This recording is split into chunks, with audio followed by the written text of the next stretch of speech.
നിങ്ങൾ ആദ്യം ഈ പടം വീഡിയോ എടുക്കണ്ട അണ്ണാ.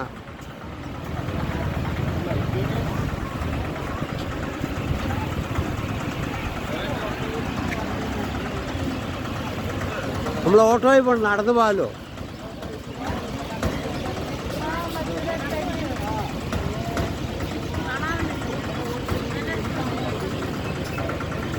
ഇതാണ് കുരിശിൻ്റെ വഴികൾ. ഇവിടെ നിന്ന് തുടങ്ങി അത് തിരിച്ച് കറങ്ങി അവിടെ പോയി നടന്ന് തിരിച്ച് ഇവിടെ വരെ വരുമ്പോൾ കുരിശിൻ്റെ വഴികൾ ഫുള്ള് കാണാം. ഇവിടെ ആൾക്കാർ മുട്ടുകാലയിൽ ഇങ്ങനെ നടന്ന് അങ്ങ് വരെ പോകും.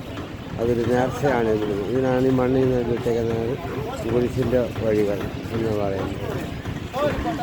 അതുകൊണ്ട് ഇത് ഇപ്പോൾ സന്ധ്യയ്ക്ക് ലൈറ്റ് ഇട്ടതാണ്. ഇത് പള്ളിയുടെ ഇതിൻ്റെ ഫ്രണ്ട് സൈഡിൻ്റെ ഫോട്ടോയാണ് ആദ്യം ഞാനിട്ട്. ഇത് ഇപ്പോഴത്തെ സൈഡാണ്. ഇനി ഇവിടുന്ന് അങ്ങ് കടൽക്കരയിലോ വരെ ഉണ്ട്. ഉണ്ടല്ലേ, ഇതാണ് ഇത്. ഓക്കെ.